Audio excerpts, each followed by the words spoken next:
오늘부터 전도서를 묵상을 합니다. 그래서 잠깐 전도서의 이제 서론을 잠시 몇 가지 말씀을 드리면요. 이 전도서는 욥기, 시편, 잠언, 전도서, 아가서 해가지고 시가서라고 부릅니다. 특별히 이제 잠언과 욥기와 더불어서 이 전도서는 지혜서에 속해 있습니다. 성경이 말하는 지혜는 한마디로 하나님을 아는 지혜입니다. 더 정확히는 우리를 향한 하나님의 뜻을 아는 것이지요. 지혜를 이렇게 정의한다면 어떤 면에서 성경 전체가 지혜서입니다. 모세오경도 하나님의 뜻을 말하지요. 또 이사야, 예레미야 같은 선지자들도 하나님의 뜻을 전합니다. 이스라엘의 역사를 기록한 사무엘, 열왕기, 역대서 등도 모두 하나님의 뜻을 담았기 때문에 지혜서라고 그런 맥락에서는 부를 수가 있지요. 그 중에서 이러한 성경의 책들 중에 특별히 하나님이 우리에게 원하시는 바가 무엇인가? 인간은 과연 하나님의 뜻을 알 수 있는가? 우리 인간은 하나님에 대해 어디까지 알 수 있는가? 하는 문제를 더 집중적으로 다룬 책이 바로 욥기, 잠언, 전도서입니다. 그래서 여러 가지 아까 모세오경은 이제 창조와 또 아브라함의 가문에 대한 이야기를 통해서 하나님의 뜻을 밝히고, 역대서 등은 이스라엘의 유다 족속의 왕들의 기록을 말을 하면서 하나님의 지혜를 말한다면, 그 책들 중에 욥기, 잠언, 전도서는 더 집중적으로, 더 세밀하게 하나님이 우리에게 무엇을 원하시는가, 또 인간은 하나님의 뜻을 어떻게 할 수 있는가에 대해서 집중적으로 말하기에 이를 지혜서라고 부릅니다. 또 저자는 솔로몬으로 알고 있고요. 혹 다르게 주장하는 사람들도 있지만 그래 크게 중요하지는 않습니다. 그래서 이제 이번 주부터 이제 전도서를 잠깐 볼 텐데요. 12장까지 있지요. 오늘 이제 3장까지 살펴보고요. 특징을 이제 목적이나 가르침 등으로 몇 가지 정리할 수 있는데요. 하나는, 첫 번째는 인간은 자신이 아무리 노력한다 해도 본질적이거나 영원한 것을 성취할 수 없다. 모든 노력을 기울여도 반복되는 단조로운 삶의 수레바퀴에서 탈출할 수 없다는 거예요. 결국 사람은 근본적으로 어떤 것도 바꿀 수 없다는 것입니다. 우리 인간의 한계를 전도서가 여실히 드러내고 있지요. 아무리 노력을 해도 본질적인 건 알 수 없습니다. 약간의 어떤 표면적인 것, 어떤 규칙 등 정도는 알 수 있지만 본질적인 것, 근원적인 것, 혹은 영원한 것을 사람의 뜻으로는 알 수 없다는 것. 전도서의 특징 첫 번째고요. 두 번째는 지혜는 어리석음보다 낫다. 아까 지혜를 말한다 그랬지요? 그 지혜가 어리석음보다 낫다 했습니다. 그래서 2장과 7장과 또 8장, 9장, 10장에서 이렇게 또 12장, 11절까지 해서 하나님을 기쁘시게 하는 그 지혜가 하나님의 선물이다라고 이야기를 하며, 그래서 우리는 지혜를 구해야 한다라고 계속해서 지혜의 소중함을, 특별함을 말을 하고 있습니다. 그렇다고 해서 이러한 우리 인간의 지혜가 모든 문제를 해결할 수 있거나 어떤 계속되는 보상이나 유익들을 확보할 수 있다는 보장은 없다라는 거예요. 이 땅에서 지혜가 어리석음보다는 좋지만 이 지혜가 전부이거나 어떤 문제를 근본적으로 해결할 수 있는 방법은 없다라고 두 번째 말을 하고요. 세 번째는 우리 인생 중의 경험들은 수많은 부조화 혹은 변칙들에 직면하도록 만든다. 이게 이제 전도서에서 말하는 특징이에요. 그러니까 우리가 경험이 있어서, 내가 예전에 경험하여서 너는 이렇게 될 거야, 내 경험상으로는 너는 잘 될 거야, 혹은 못 될 거야, 혹은 이렇게 될 거야, 저렇게 될 거야 라고 하지만 그게 그렇게 되지 않는다는 거예요. 부조화 혹은 변칙, 규칙이 달라지는 것, 이런 것들이 우리에게 직면돼 있고, 그것의 가장 궁극적인 것은 무엇이냐? 죽음을 말을 하는 거예요. 우리가 얼마 전 저희 교수님의 장인어른이 돌아가셔서, 이제 장모님이었나요? 돌아가셔서 갔더니 100세시라고 100세에 돌아가셨다고. 그러하니 우리 모두가 다 100세까지 살 수 있다?가 아니죠. 그걸 말하는 거예요. 내가 이렇게 경험을 했으니 너도 이렇게 될 거야. 그렇지 않다는 거예요. 성경은. 우리의 인생은 그렇지 않다는 거예요. 부조화가 있고 변칙이 있다. 그것을 지금 인생이 전도서가 말을 하고 있다 하고요. 네 번째는 하나님은 인류를 정직하게 만드셨지만 사람들은 다른 사람들의 이익을 빼앗아서 출세하기 위해서 꾀를 추구한다. 이것이 이제 전도서의 고백이에요. 하나님이 우리 사람을 만들었을 때는 선하게 만들었다. 그렇죠? 아담과 하와는 선했습니다. 자유의지가 있었고 하나님을 찾을 수 있었지요. 근데 죄악으로 말미암아 그것이 다 깨졌을 뿐이지 하나님의 형상대로 만든 우리는 선했다라는 것입니다. 그리고 이제 다섯 번째, 사람들은 그 이후에 다가올 일이 무엇인지 알지 못하고 통제할 수 없고 임박한 미래조차도 어떻게 이루어질지 알 수 없다.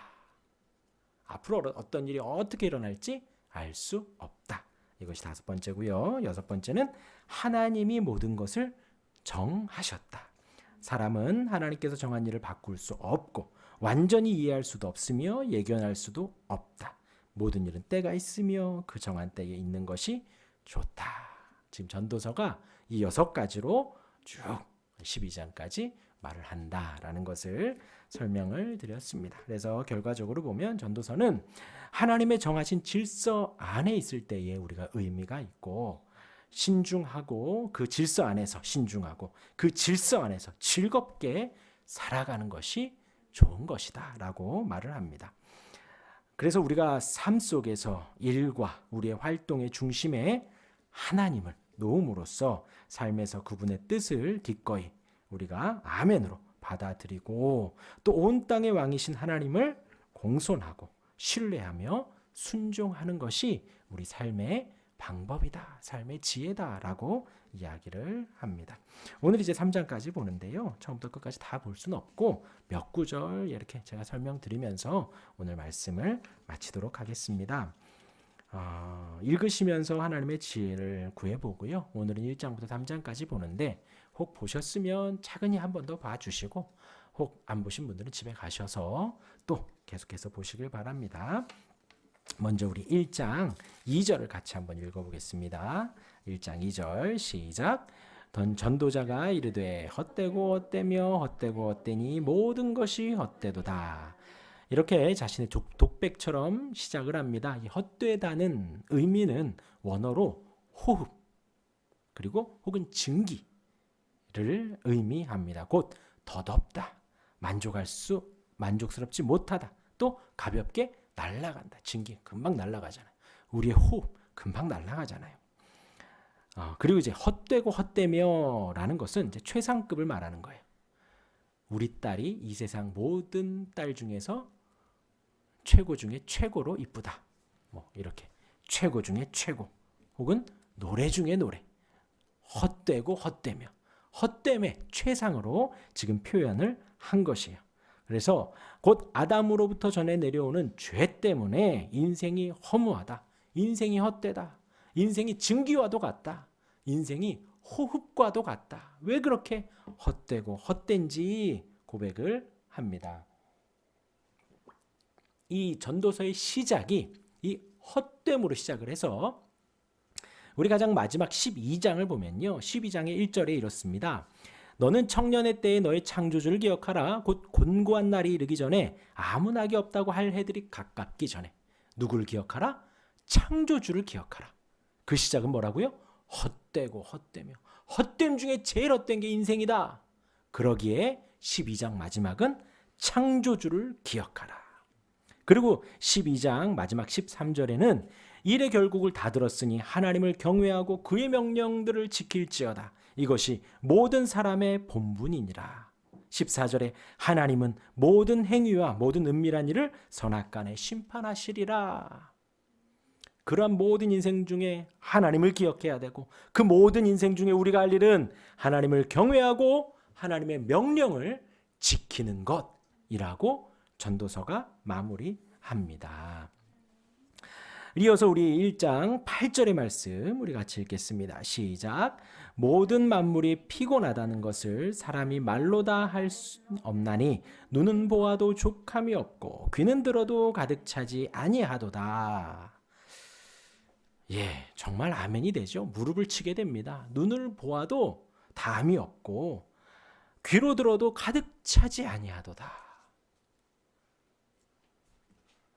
예, 저희 아이가 조만했을 때 마트를 데리고 다녔습니다. 근데 데리고 갈 때 꼭 주지를 시켰어요. 오늘은 구경하러 가는 날이다. 절대로 사러 가지 않는다. 그럼 정말 우리 아이들은 조르지 않았어요. 그런데 이제 저 아이가 조만했을 때 첫 아이니까 이쁘잖아요. 그래서 조그만 거 하나 사, 큰 건 못 사주고 조그만 거 하나 사주고 조그만 거 하나 사주고 어느 날 돌아보니 집에 이만큼이 쌓여 있는 거예요. 요만한 것들로. 그런데 재밌는 것은요, 어린아이에게 이거 하나를 딱 사주면은 좋아하죠. 그리고 다음날 2번 장난감을 사주면 그 1번 장난감은 그때부터 안 봐요. 그리고 2번을 잘 갖고 놀다가 또 3번을 사주면 1, 2번은 금방 또 잊어먹습니다. 그 새로 산 장난감이 헌 장난감이 되는 거는 새로운 장난감이 생기는 동시에 그게 하루든 한 달이든 금방 헌거가 된다는 거예요. 만족감도 없어요. 또 사달래요. 눈으로 보아도 족함이 없고 아이가 웃어요. 내 얘기하는 줄 아는구나. 귀로 들어도 만족함이 없어요. 단적인 예예요. 뭐 비단 아이만 그렇습니까? 우리도 그러잖아요. 얼마 전에 회식이었나요? 밥을 먹는데 다음날 저녁 이야기를 하더라고요. 밥을 먹으면서 다음날 저녁 뭘 먹을까를 고민하는 게 우리잖아요. 먹어도 보기는 보아도 듣기는 들어도 계속해서 더 탐욕을 향해 나아가는 거지요. 정말 우리 인간의 모습이 이렇게 적나라하게 보여주지요. 우리의 보는 눈이, 우리의 탐욕이 끝이 없음을 보여줍니다. 우리 18절 또 읽도록 하겠습니다. 18절 시작. 지혜가 많으면 번뇌도 1장 18절이요. 시작. 지혜가 많으면 번뇌도 많으니 지식을 더하는 자는 근심을 더하느니라. 어렵지 않습니다. 이 말씀도요. 어떤 원어를 찾아볼 방법 그럴 필요도 없이요. 학교에서 가장 스트레스 많이 받는 사람이 누굴까요? 1등입니다. 그 아이는 죽고 싶어요. 왜요? 한 개 틀려서. 가장 스트레스를 많이 받는 아이가 1등과 2등이지요. 그러니까 제가 보니까 1등서부터 한 중간, 중상까지는 이렇게 스트레스를 좀 받아요. 그렇죠? 그런데 이제 끝으로 갈수록 그 아이들은 행복합니다. 끝으로 갈수록. 꼴찌를 하든 꼴찌 위를 하든 꼴찌에서 10등을 하든 그 아이들은 그닥 신경 쓰지 않아요. 나중에 하면 되니까 지금 굳이 안 해도 돼. 지혜가 많으면 번뇌도 많다라는 거예요. 지식을 더하는 자는 근심을 더한다는 것입니다. 그렇다고 공부를 열심히 하지 말라는 것이 아니라 하더라도 행복하게 하라는 것이죠. 그런 것에 굳이 그렇게 신경 쓰지 말고 행복하게 하라는 거예요. 하지 말라는 것이 아니라.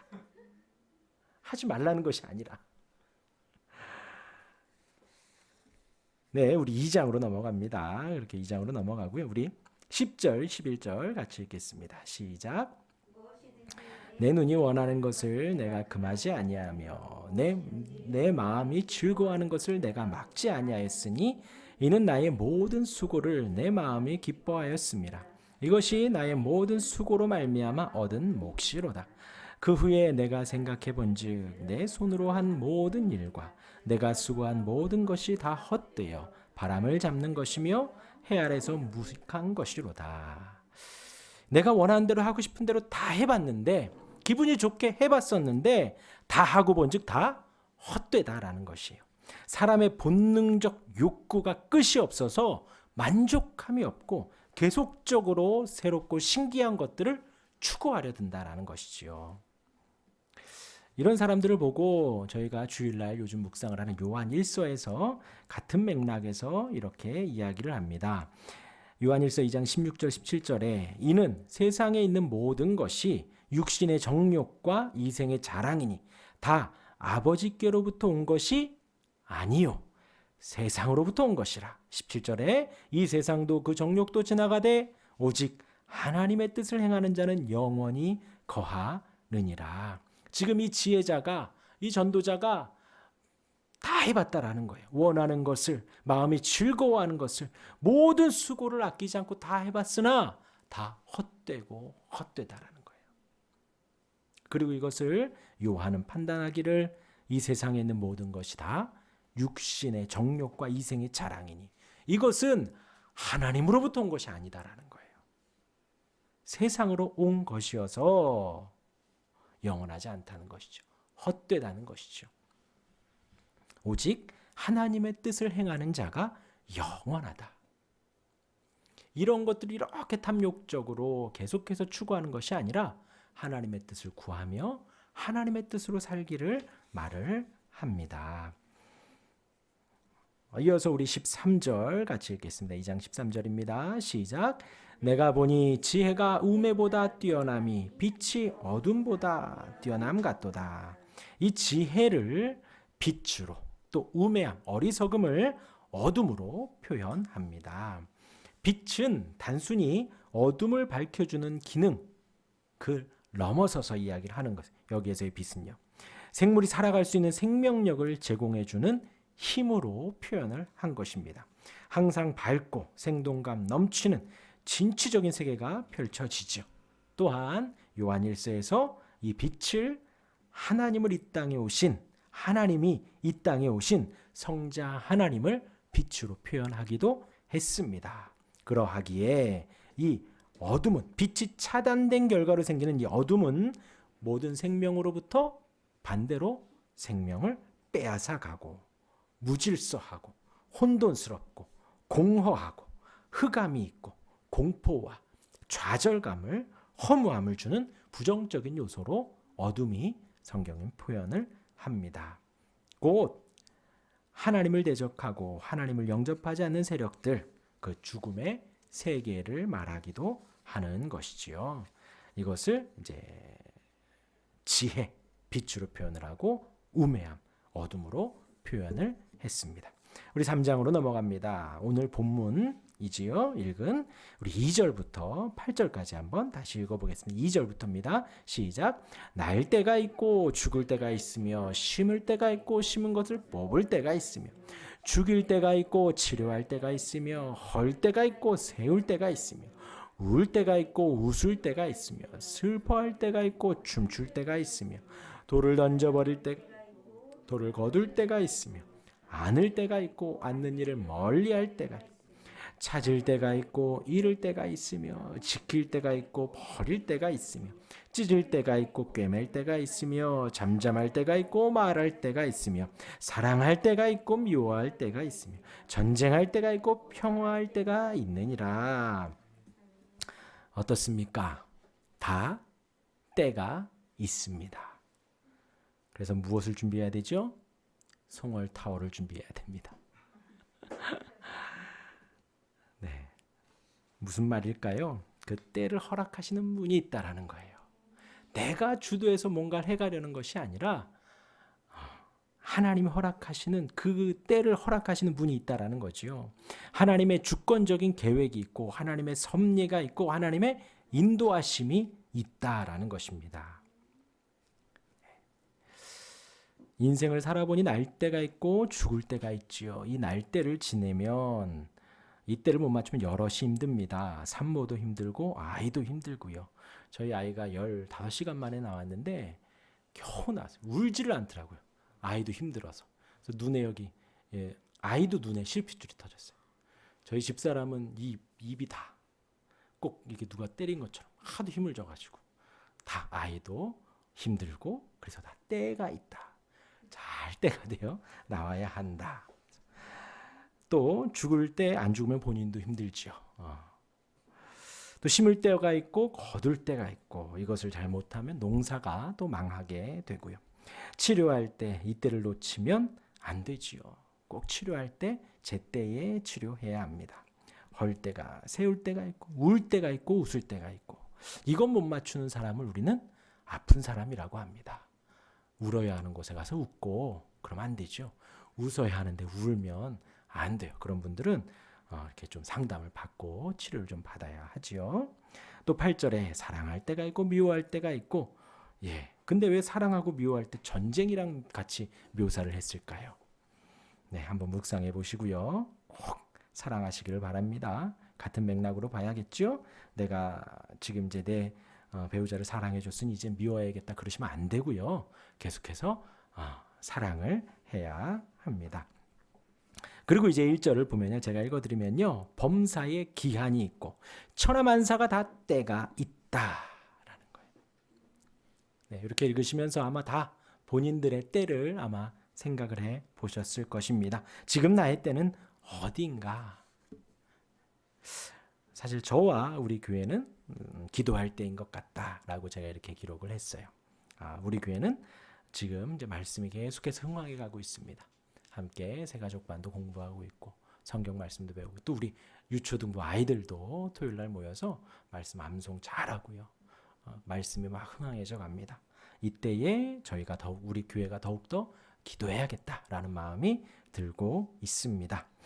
그렇게 만사가 다 때가 있습니다. 우리의 모든 움직임이 우리의 행함과 우리의 걸음에 달린 것이 우리의 걸음이 아니라 하나님이 결정하시고 하나님이 허락하실 때가 있다라는 거예요.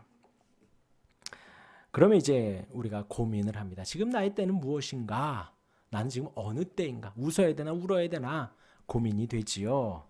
고민하지 마시기 바랍니다. 제가 말씀 한 구절 읽어드릴게요. 요한복음 4장 21절에서 24절까지 제가 읽어드립니다. 예수님께서 사마리아 여인과 대화를 합니다.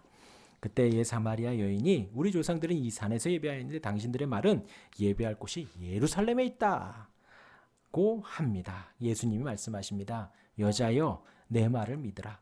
이 산에서도 말고 예루살렘에서도 말하라. 장소가 중요하지 않다. 너희가 아버지께 예배할 때가 이르리라.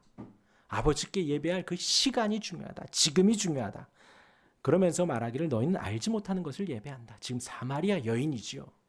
그들은 율법을 아는데 잘 몰라요. 율법도 정확히 알지 못합니다. 너희는 알지 못하는 것을 예배한다 라고 예수님이 정확하게 짚어주신 거예요. 그리고 우리는 유대인들을 말하죠. 아는 것을 예배한다. 이는 구원이 유대인에게서 남이라. 지금 예수님이 유대인이시지요. 유대인에게서 남이라. 아버지께 참되게 예배하는 자들은 영과 진리로 예배할 때가 온다. 그 아버지를 참으로 바르게 바라보는 사람들은 예배하게 되는데 무엇으로 예배하느냐? 영으로 예배하고 진리로 예배한다는 거예요. 영은 성령 하나님이십니다. 하나님의 영이신 창조 때에도 성부 하나님과 성자 하나님과 같이 있었던 그 성령 하나님. 성자 하나님이 이 땅에서 성육신하여 이 땅에서 공생의 사역을 하시는 그 가운데에도 성자 하나님을 이끄셨던 그 성령 하나님, 그 영으로 예배한다는 거예요. 지금 이 자리에 성령 하나님이 저와 여러분들과 함께 하십니다. 우리와 함께 하셔요. 우리가 어디를 가도 우리를 놓치지 않으십니다. 어느 곳에 있어도 우리를 놓치지 않습니다. 홀로 있는 그 시간 절대 혼자 있는 것이 아닙니다. 하나님이 함께 하셔요. 영과 진리로, 아까 말했죠. 사마리아인들, 너희는 지금 모르는 것을 예배하고 있다. 우리는 아는 것을 예배한다. 그 하나님의 진리의 말씀을 따라 예배하는 그 예배할 때가 오느니 곧 이때라, 곧 지금이다. 예수 그리스도가 나의 주인이 되는 그때, 예수님이 나의 구원자가 되시는 그때, 예수님이 나의 대언자가 되시고 변호자가 되시는 바로 그때 바로 성령 하나님의 힘입어 하나님의 바른 말씀으로 진리로 하나님을 예배하는 그때라는 거예요. 이렇게 예배하는 자들을 하나님이 찾으십니다. 그러니 우리는 어떤 사람이 되어야 된다고요? 그렇게 예배하는 사람이 되어야 된다. 지금 내가 울 때인가 웃을 때인가 나을 때인가 어쩐 그걸 고민하지 마시고, 나을 때가 있을 때 우리 여기 사모님만 고민하시면 돼요. 언제 나아야 하는가? 우리는 그것을 고민할 필요 없지요. 지금 여기에 나와 있는 어느 때인가, 내가 춤출 때인가, 안을 때인가, 버릴 때인가, 사랑할 때인가, 미워할 때인가, 다 때가 있구나. 나는 지금 어떤 때에 있는가? 하나님을 예배하는 이때라는 거예요. 하나님은 영이시니 예배하는 자가 영과 진리로 예배할지니라. 예수님이, 성자 하나님이 사람의 몸을 입고 이 땅에 오셔서 하신 말씀이에요. 우리에게 하신 그 가르침입니다. 왜냐하면 이렇게 예배하는 자들 하나님이 찾으시니까. 그게 접니다. 우리가 손을 들어야지요. 지금은 예배할 때입니다. 우리 한 절 더 읽고 마치겠습니다. 우리 11절 같이 전도서 3장 11절 같이 읽겠습니다. 시작. 하나님이 모든 것을 지으시되 때를 따라 아름답게 하셨고 또 사람들에게는 영원을 사모하는 마음을 주셨느니라. 그러나 하나님이 하시는 일의 시종을 사람으로 측량할 수 없게 하셨도다. 아멘. 이것이 답이지요. 어떻게 읽으면 답답합니다. 영혼은 사모하는 마음을 주셨어요. 근데 일의 시종을 사람이 측량할 수 없게 하셨어요. 언제 시작인지 언제 끝인지 알 수가 없다라는 거예요. 어떻게 읽으면 답답하고 어떻게 읽으면 시원하고. 우리가 모든 일을 알고 계획하고 생각하고 판단할 수 있다면, 그 일대로만 된다면 그것이 어떻게 보면 쉬울 수 있어요. 그런데 반면 괴롭기도 하죠. 왜요? 1, 2, 3, 4 이거 이렇게 차례대로 가면 좋은데 5번, 6번 내가 빼먹었다 쳐요. 나중에 9번, 10번이 나와야 되는데 5번, 6번을 내가 빼먹었어요. 얼마나 괴롭겠어요. 내가 다 안다면, 시종을 내가 다 안다면 참 괴롭겠지요. 그러기에 반대로 그 측량할 수 없는 일들, 우리가 다 했는지 안 했는지 사실 잘 몰라요. 시작했는지 끝냈는지 잘 모릅니다.